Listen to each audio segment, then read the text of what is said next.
Hello friends, welcome back to the new video. In this video guys, we are going to talk about how to remove face lock. And guys, we want to delete your face lock in your Motorola phone. So as you can delete, and guys, now let's see how to remove face lock in our Motorola phone.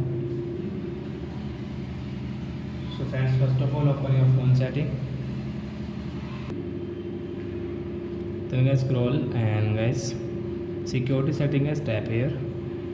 Click on guys your face unlock and guys draw your pattern. You have any pattern, and guys you can see your delete face data. So guys tap here. Guys you can see delete face data and okay. So guys your face lock will remove in your Motorola phone.